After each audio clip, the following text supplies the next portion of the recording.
dia, boa tarde, boa noite a todos aqueles que nos seguem no canal. E a você que não é inscrito, eu peço a você que se inscreva para acompanhar as novidades, para acompanhar as nossas discussões. E hoje eu estou com esse manto aqui, como diz meu amigo Leonardo Pisa, do Sporting de Portugal. Então eu falei para ele que eu ia colocar um manto todo especial para ele. Então eu coloquei para ele o manto do Sporting. Vou até levantar um pouquinho para ele ver, né? E é em homenagem a ele que eu vou falar sobre a palavra da vítima nos crimes sexuais. Primeiramente, nós devemos entender que os crimes sexuais são crimes praticados às escondidas, são crimes praticados às ocultas, onde não há a presença de testemunhas. Muitas vezes, ele se caracteriza por dois institutos que estão no artigo 213. Constranger, ou seja, fazer com que a vítima pratique um ato contra a sua vontade, alguém, seja homem ou mulher, mediante violência ou grave ameaça, a praticar conjunção carnal, e aqui chama a atenção dos senhores, é um termo de medicina legal. Conjunção carnal, né, é a introdução do pênis na vagina, ou outro ato libidinoso, que seria qualquer ato sexual de origem ou de natureza diversa da conjunção carnal. Muito bem, temos também a figura do estupro de vulnerável, para aqueles que praticam conjunção carnal ou ato libidinoso com menores de 14 anos, com deficientes físicos ou mentais, que não podem exprimir ou não tenham a sua capacidade, e por fim, aquele que não pode de maneira alguma oferecer resistência. Primeiramente, quando você pega o Código Penal, você se assusta porque você vê o artigo 213 e você vê o artigo 214, e na frente do artigo 214 está escrito revogado. Muito bem. O que aconteceu? Anteriormente nós tínhamos o artigo 213, que tratava do estupro, e que o sujeito passivo somente poderia ser a mulher, e o atentado violento ao pudor, que era destinado a qualquer pessoa, e todo ato de origem diversa à conjunção carnal. Se, por exemplo, naquela época, eu praticasse uma conjunção carnal e um ato libidinoso, eu respondia por dois crimes. O primeiro do 213 e o segundo do 214. Hoje, o tipo do 214 foi deslocado para o 213. Isso significa, em termos práticos, que se eu constranger alguém e praticar ao mesmo tempo conjunção carnal e depois eu praticar um ato libidinoso, eu pratico um crime só. Anteriormente eu praticaria dois crimes. Então, quando nós falamos dos crimes sexuais, né, a primeira situação que me vem à mente é que os crimes sexuais são crimes materiais. Sendo crimes materiais, é necessário a presença do exame de corpo de delito. No caso, o exame de conjunção carnal ou de ato libidinoso. É muito difícil a comprovação da autoria. O laudo apenas vai apontar a existência da conjunção carnal ou até do ato libidinoso. Porém, ele não aponta o seu autor. Alguns outros entendidos, eu vou dizer assim, de direito penal, pensam na ideia da criação de um banco de DNA. E é uma ideia completamente falha, né? porque eu posso até criar o banco de DNA, mas o cidadão não é obrigado a produzir prova contra si próprio.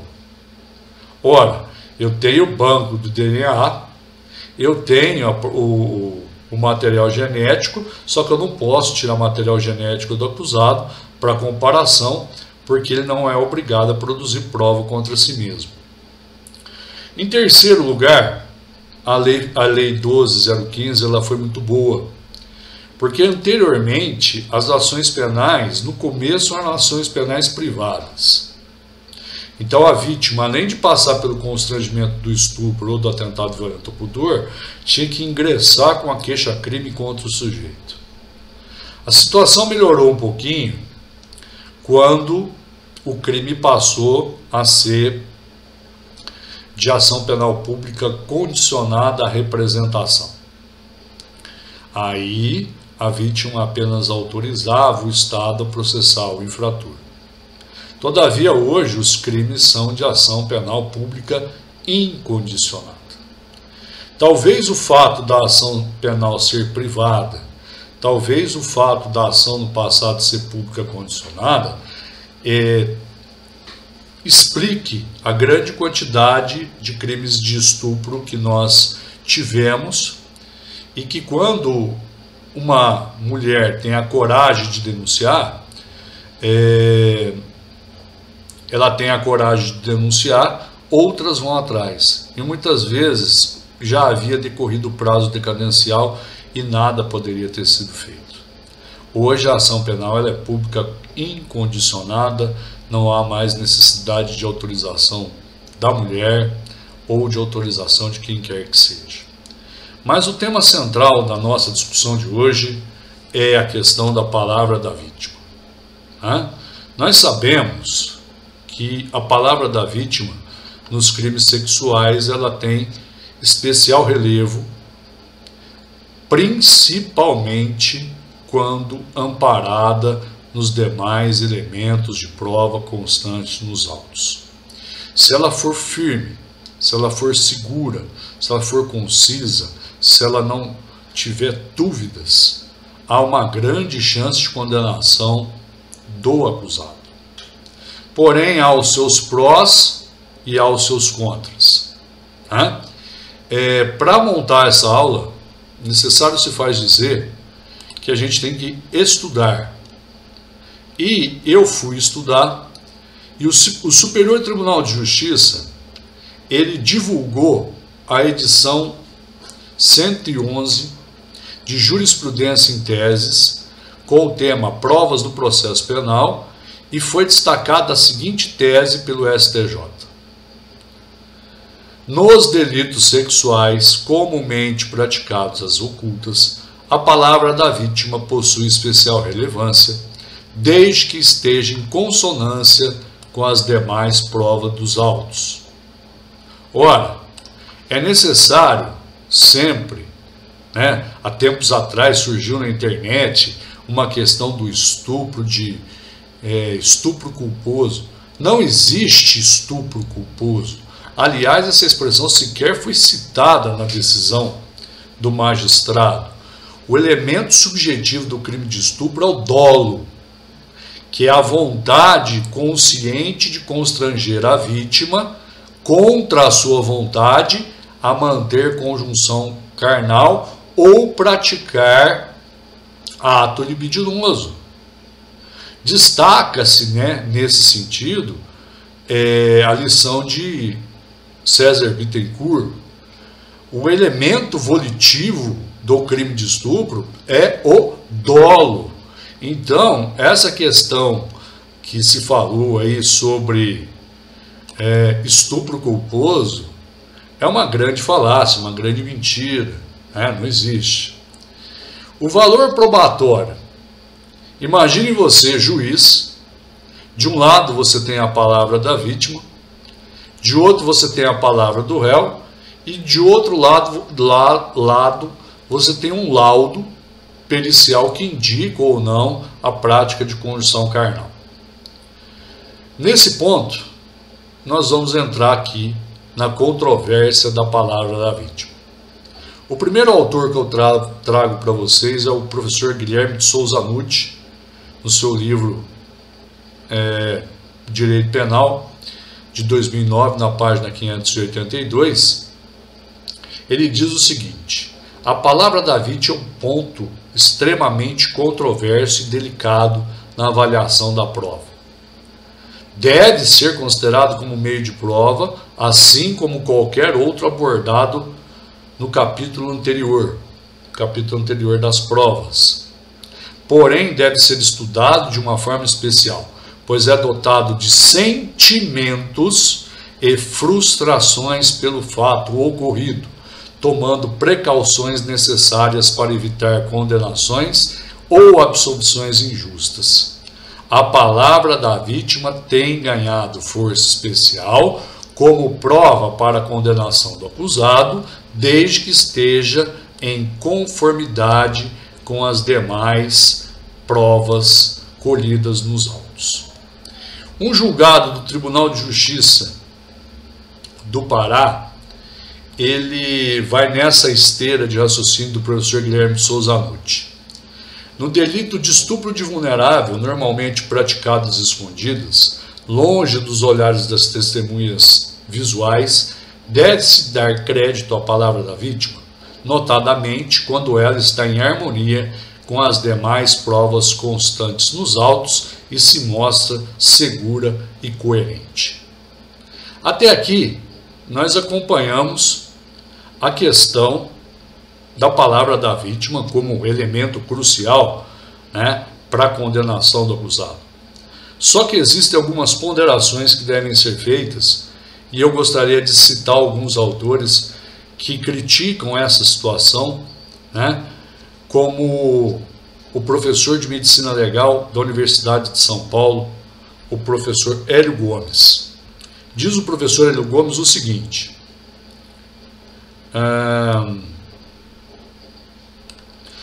a criança é extremamente maleável, aceita todas as sugestões. A imaginação lhe domina toda a atividade mental. O romanesco, as aventuras heróicas as fascinam. Daí a tendência à fábula e à mentira, mais ou menos consciente. Depondo perante a justiça, geralmente a criança cala-se, se espera pelo seu depoimento e repete o que lhe sugerem, se lhe dirigem a palavra. As perguntas, a atitude, o olhar, as ameaças, tudo as sugestionam. Meninas são, em geral, mais sujeitas a erros por motivos de poucas relações externas e por terem acentuada tendência para o romance. Os dizeres de uma criança, quaisquer que sejam, não podem ser admitidos de plano. Exige uma severa verificação analítica, posta em confronto com as circunstâncias exteriores, quer que possam contradizê-la, quer que possam confirmá-la. É uma passagem que vocês vão encontrar no livro de Medicina Legal, do professor Hélio Gomes, 26ª edição, Livraria Freitas Bastos, página 238. Pintieri diz o seguinte, falando sobre a mentira infantil: a mentira infantil pode ser utilizada para torpes vinganças. Torna-se às vezes grandemente perigosa quando a criança foi preparada por gente entendida, como médicos, advogados, parteiras e funcionários policiais. Um dos grandes doutrinadores que fala sobre a prova é o professor Nicola Flamarino de Malatesta. Ele tem um excelente livro que eu sugiro àqueles que militam no direito penal terem em sua biblioteca e lerem e relerem de maneira constante. Chama-se A Lógica das Provas em Matéria Criminal. Quanto à facilidade de engano, é indubitável que ver o agredido, o próprio direito perturba grandemente a consciência do homem, fazendo-o perder a serenidade, aquela calma decorrente da exata percepção das coisas.